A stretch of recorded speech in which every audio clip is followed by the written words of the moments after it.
তারা তখন ম্যাপটিতে দেওয়া ক্লু অনুযায়ী একটা আলমারিকে সরায়। তখন তারা ভেতরে একটি রাস্তা দেখতে পায় এবং সেখানে তারা দেখতে পায় লাইন দিয়ে সেখানে আরো অনেক আলমারি রাখা আছে।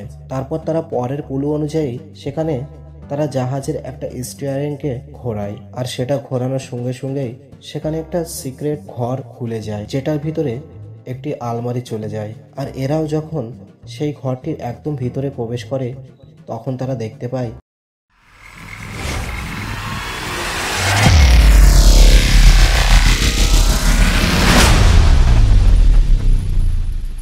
আজ আমরা দেখতে চলেছি 2008 সালে মুক্তিপ্রাপ্ত একটা সার্ভাইভাল অ্যাডভেঞ্চার মুভি, যার নাম সিটি অফ এম্বার। মুভির শুরুতে আমরা দেখতে পাই সূর্যের মতো দেখতে আরও একটি সূর্য পৃথিবীর অনেক কাছে চলে এসেছে, যার ফলে পুরো পৃথিবীর এনভায়রনমেন্ট চেঞ্জ হতে থাকে। সব বিজ্ঞানীরা বুঝতে পারে পৃথিবী এখন বসবাসের উপযুক্ত নয়, তাই কিছু বিজ্ঞানী আর ইঞ্জিনিয়াররা মিলে মাটির অনেক ভিতরে একটা ভিন্ন ধরনের শহর তৈরি করে, যার নাম দেয় এম্বার সিটি।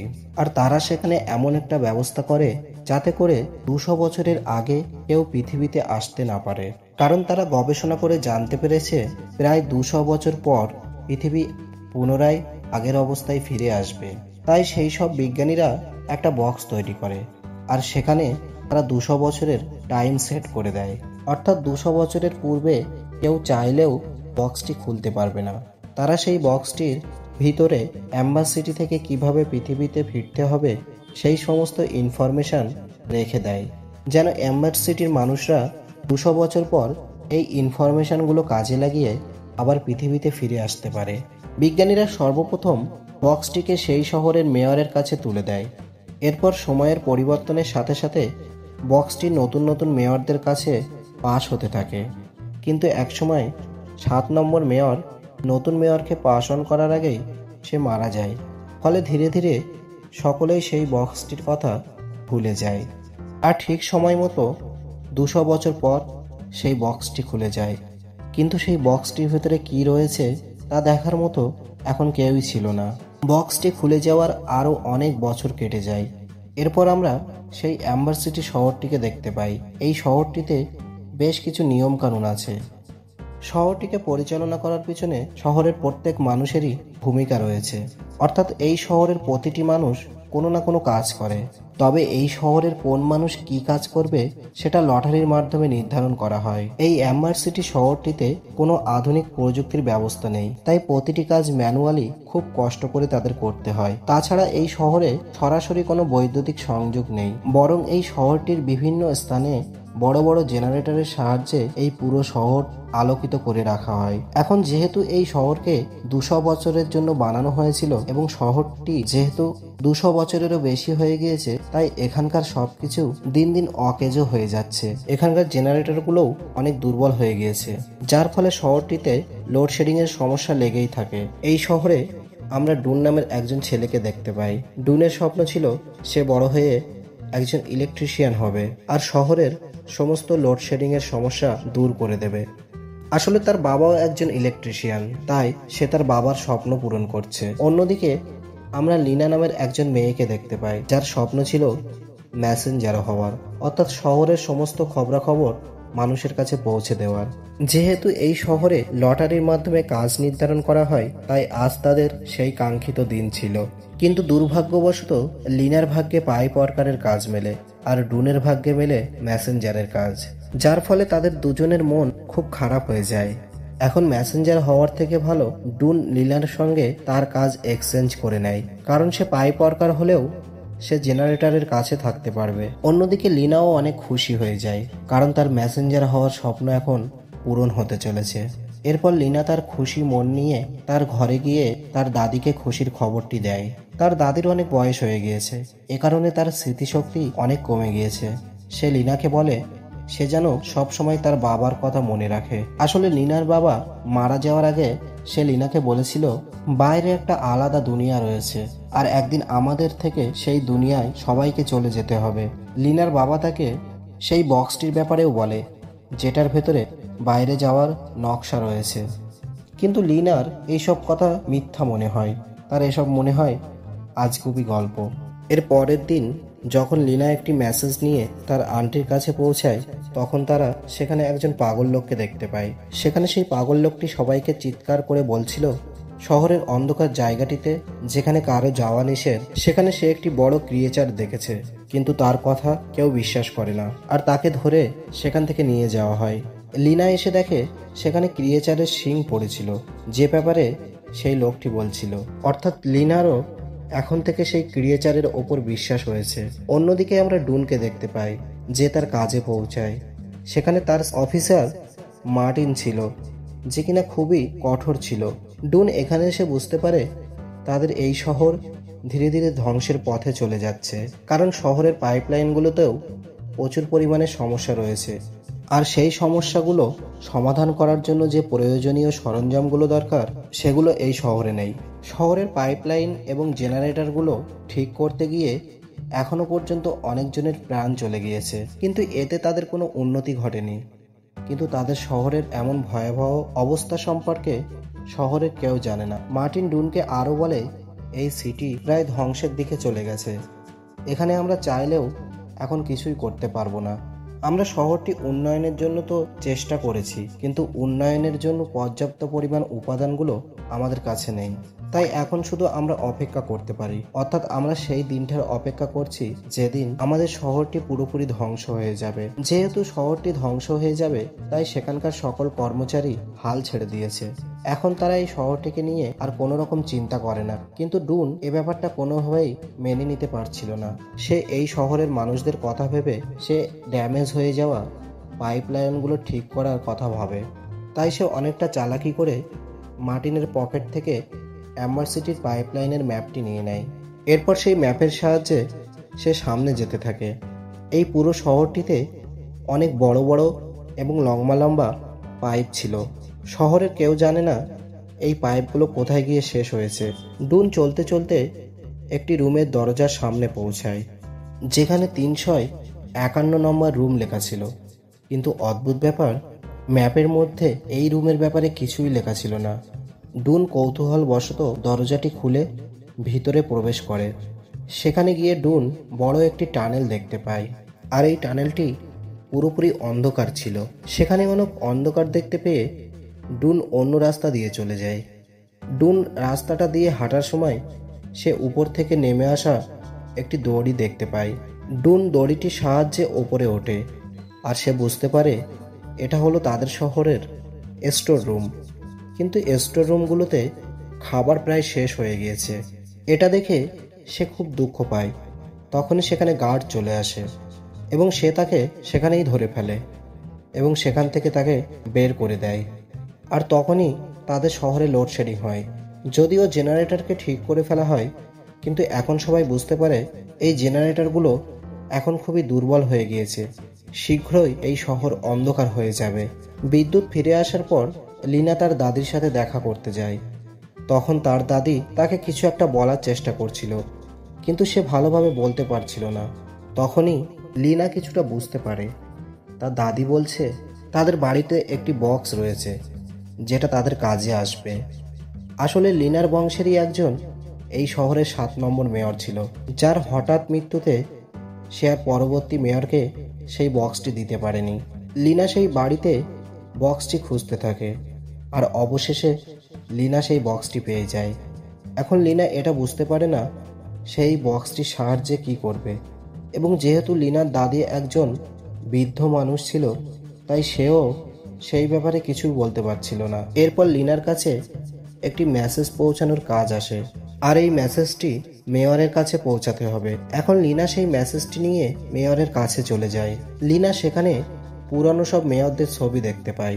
সেই মেয়রগুলো কোনো এক সময় এই শহরেরই মেয়র ছিল। এখানে লিনা তাদের বংশের মেয়রকেও দেখতে পায়, যার হাতে সেই বক্সটি ছিল, যে বক্সটি লিনা কিছুক্ষণ আগে খুঁজে পেয়েছে। এরপর লিনা মেসেজ পাঠানোর জন্য বর্তমান মেয়রের কাছে আসে। লিনা সেখানে লক্ষ্য করে লিনাকে দেখে সেই মেয়র কিছু একটা লুকাচ্ছে। যাই হোক, মেয়রকে মেসেজ দিয়ে লিনা এরপর সেই ক্রিয়েচারের শরীরের অংশটি ডুনের সাথে শেয়ার করে। এখানে আমরা জানতে পারি লিনা এবং ডুনের মধ্যে বন্ধুত্ব তৈরি হয়েছে, তাই তারা একে অপরের সঙ্গে সবকিছুই শেয়ার করে। ডুন ক্রিয়েচারের অংশটি দেখে বলে, এটা তো গুবরে পোকার শরীরের অংশ, কিন্তু গুবরে পোকা এত বড় কিভাবে হতে পারে? ডুন এ ব্যাপারে তার বাবার কাছেও জিজ্ঞেস করে, কিন্তু তার বাবার কাছে এর কোনো জবাব ছিল না। বরং তার বাবা তাকে এইসব জিনিসের চক্করে পড়তে নিষেধ করে। অন্যদিকে শহরে সবাই টেনশনে ছিল, কারণ শহরের খাবার, ওষুধ সবকিছুর সাপ্লাই অনেক কম হয়ে গিয়েছিল। এদিকে লিনা সেই বক্সের রহস্য বোঝার চেষ্টা করে। লিনা সেই বক্সটির কথা ডুনকে বলে।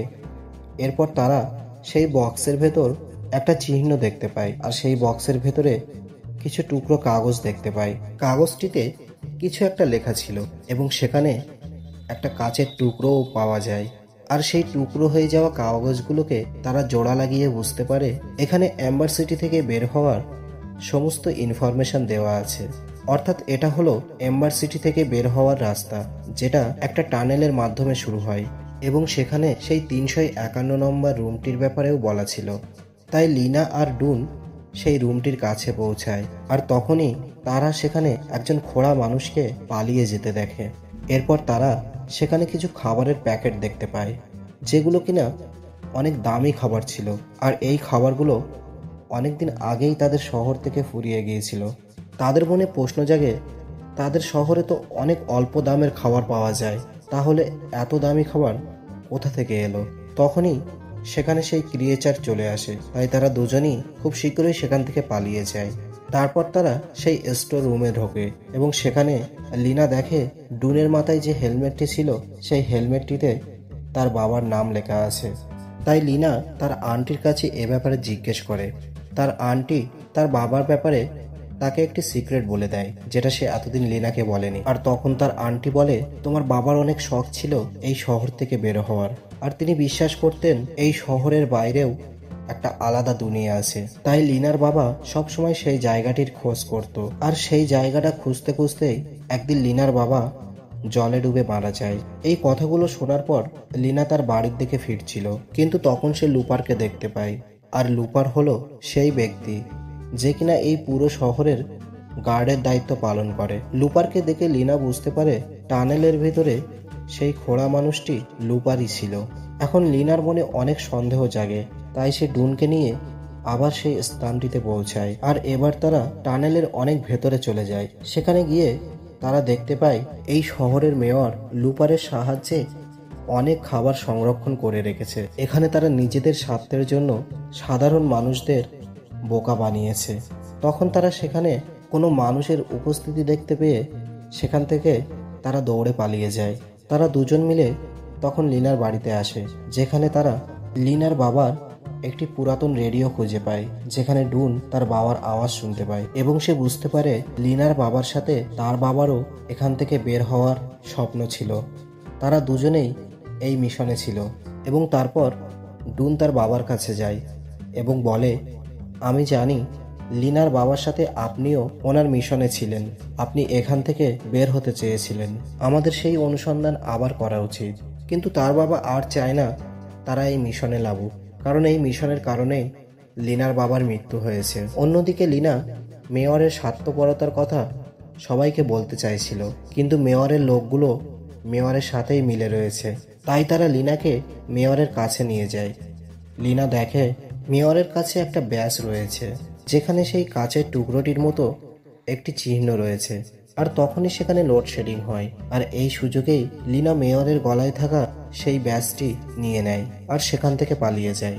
আর যখন তারা মেয়রের ব্যাজের সাথে সেই কাচের টুকরোটি মিলিয়ে ফেলে, তখন সেখানে একটা কমপ্লিট চিহ্ন তৈরি হয়, যেটা জেনারেটর রুমের দরজায়ও ছিল। এদের মনে হয় এটা হয়তো তাদের সেই জেনারেটর রুমের চাবি। অন্যদিকে শহরের মেয়র লিনা এবং ডুনকে ক্রিমিনাল ঘোষণা করে দেয় এবং বলে যে তাদেরকে ধরতে পারবে তাদেরকে পুরস্কৃত করা হবে। এদিকে লিনা লুকিয়ে তাদের বাড়িতে এসে তার ছোট বোনকে নিয়ে তারা সবাই জেনারেটরের রুমে গিয়ে পৌঁছায়, কিন্তু দুজন অনেক চেষ্টা করেও সেই জেনারেটর রুমের দরজা খুলতে পারেনি। তখন লিনা ম্যাপটিকে চেক করে বুঝতে পারে জেনারেটরের কিছু চিহ্নের সাথে ম্যাপটির হুবহু মিল রয়েছে। তারা তখন ম্যাপটিতে দেওয়া ক্লু অনুযায়ী একটা আলমারিকে সরায়। তখন তারা ভেতরে একটি রাস্তা দেখতে পায় এবং সেখানে তারা দেখতে পায় লাইন দিয়ে সেখানে আরো অনেক আলমারি রাখা আছে। তারপর তারা পরের ক্লু অনুযায়ী সেখানে তারা জাহাজের একটা স্টিয়ারিংকে ঘোরায়, আর সেটা ঘোরানোর সঙ্গে সঙ্গেই সেখানে একটা সিক্রেট ঘর খুলে যায়, যেটার ভিতরে একটি আলমারি চলে যায়। আর এরাও যখন সেই ঘরটির একদম ভিতরে প্রবেশ করে তখন তারা দেখতে পায় তাদের সামনে একটা নদী বয়ে যাচ্ছে। আর তারা যেটাকে এতক্ষণ আলমারি ভাবছিল সেটা আসলে আলমারি ছিল না, বরং এটা ছিল এক ধরনের নৌকা, যেটা এখান থেকে বার হওয়ার জন্য বানানো হয়েছে। তারা দেখতে পায় সেই নৌকাটি একটি রোলারের কাছে গিয়ে ধ্বংস হয়ে গিয়েছে, আর এই রোলারের কারণেই লিনার বাবা মারা গিয়েছে। তাই তারা যদি নৌকার সাহায্যে এখান থেকে বের হতে চায় তাহলে জলের লেভেল অনেক বেশি হতে হবে, যেন তারা রোলারের ওপর দিয়ে পার হয়ে যেতে পারে। তারা পরের ইনস্ট্রাকশনগুলো পড়তে থাকে, যেখানে কন্ট্রোল রুমের ব্যাপারে বলা ছিল। আর তারপর তারা সেই কন্ট্রোল রুমের কাছে যায়, আর তারা সেখানে সেই কি হোলটা দেখতে পায়, যেটা কিনা তারা মেয়রের ব্যাজ আর সেই কাচের টুকরোটা দিয়ে বানিয়েছিল। অর্থাৎ এটাই ছিল সেই কন্ট্রোল রুমের চাবি। তারা সেই চাবির সাহায্যে কন্ট্রোল রুমে প্রবেশ করে, আর তারা দেখে বাইরে যত মেকানিজম আছে সেটা এখান থেকে কন্ট্রোল করা যেতে পারে। এরপর তারা পরের ইনস্ট্রাকশন ফলো করে সেখানে একটি সুইচ অন করে দেয়। তারপর তারা দেখে বাইরে যে বড় রোলারটি ছিল সেটি উল্টো ঘুরতে শুরু করেছে, যার ফলে পানির লেভেল দ্রুত গতিতে বাড়তে শুরু করে। কিন্তু রোলার চলতে চলতে হঠাৎ থেমে যায়। সাথে তারা যে সুইচটি এখনই অন করেছিল তার ফলে তাদের শহরের ইলেকট্রিসিটি পাওয়ার অনেক গুণ বেড়ে যায়, যার ফলে শহরের সব লাইট ব্লাস্ট হয়ে যায় এবং একই সাথে দেখা যায় তাদের পুরো শহরটিতে এখন জল প্রবেশ করা শুরু করে দিয়েছে। এই দৃশ্য দেখে মেয়র মনে করে আজই হয়তো তাদের শহর ধ্বংস হয়ে যাবে। এই জন্য সে ভয় পেয়ে তার খাবারের রুমে লুকিয়ে পড়ে। কিন্তু ঠিক তখনই সেখানে অদ্ভুত সেই ক্রিয়েচারটা চলে আসে এবং সে সেই মেয়রকে সেখানেই মেরে ফেলে। অন্যদিকে ডুনের কাছে মার্টিন পৌঁছে গিয়েছে এবং সে ডুনের সঙ্গে এগুলো ঠিক করছিল। সে মেশিনটিকে তো কন্ট্রোলে আনতে পারে, কিন্তু সেটা এমনভাবে কন্ট্রোল হয় যে যতক্ষণ সেটাকে ধরে রাখবে ততক্ষণ জলস্রোত বন্ধ থাকবে। অনেক সময় চলে যাওয়ার পর মার্টিনের শরীরে আর কোনো রকম শক্তি ছিল না, তাই ধীরে ধীরে জলের স্রোত অনেক বাড়তে থাকে। পরিস্থিতি ভয়াবহ দেখে ডুন লিনাকে নিয়ে সেখান থেকে চলে যেতে চায়, এমনকি সে মার্টিনকেও তাদের সাথে যেতে বলে, কিন্তু মার্টিন তার কথায় রাজি হয় না। এরপর তারা তিনজন একটি নৌকার উপর বসে পড়ে, আর যখন সেখানে জলের একটা বড় স্রোত আসে তখন তারা স্রোতের সাহায্যে সেই রোলারটি পার করে। তারা নৌকা দিয়ে অদ্ভুত কিছু জায়গা পার করছিল। এরপর তারা একটা টানেলের ভেতর দিয়ে একটা বিশাল স্লাইডে পৌঁছায়। তারা সেই স্লাইডটির মাধ্যমে নিচে নেমে আসে। তখন তারা দেখতে পায় তারা এখন এমন একটা জায়গায় পৌঁছে গিয়েছে যেখানে দূর থেকে তারা একটা আলো দেখতে পাচ্ছে। সেখানে যাওয়ার জন্য অনেক লম্বা সিঁড়ি রয়েছে, আর এই সিঁড়িগুলোকে পার করে তারা সেই জায়গায় পৌঁছে যায়। কিন্তু সেখানে তারা সবকিছু অন্ধকার দেখতে পায়, আর তারা বুঝতে পারে এই জায়গাটি লাইফলেস। আর তারা নতুন জায়গার সন্ধান করে তারা এতদিন সময় নষ্ট করেছে। কিন্তু এর কিছুক্ষণ পর আকাশে সূর্য ওঠে, আর এরা দেখতে পায় সব জায়গায় সবুজ গাছপালা। আসলে 200 বছরের মধ্যেই পৃথিবী পুরোপুরি ঠিক হয়ে গিয়েছে। এরপর তারা পাখিটির পিছু করে সামনে যেতেই তারা খুবই গভীর একটি গর্ত দেখতে পায়, আর সেই গর্তটি দিয়ে তারা পুরো এম্বার সিটিকে দেখতে পারছিল। এরপর তারা একটি চিঠি লেখে এবং সেটিকে একটি পাথরের সাহায্যে বেঁধে সেই গর্তের মাধ্যমে এম্বার সিটিতে পাঠিয়ে দেয়, যাতে করে এম্বার সিটির মানুষেরা এই নতুন পৃথিবী সম্পর্কে জানতে পারে। আর চিঠিতে দেওয়া ম্যাপের সাহায্যে তারা এই পৃথিবীতে চলে আসতে পারে। আর সৌভাগ্যক্রমে সেই চিঠিটি গিয়ে পড়ে ডুনের বাবার হাতে, যার ফলে সে বুঝতে পারে পৃথিবীতে ডুন আর লিনা পৌঁছে গিয়েছে। অর্থাৎ এম্বার সিটির সমস্ত মানুষ যারা কিনা 200 বছর ধরে পৃথিবীর গভীরতায় বসবাস করছিল তারাও এখন বাইরে বের হয়ে আসবে। আর এখানেই এই মুভিটির সমাপ্তি হয়।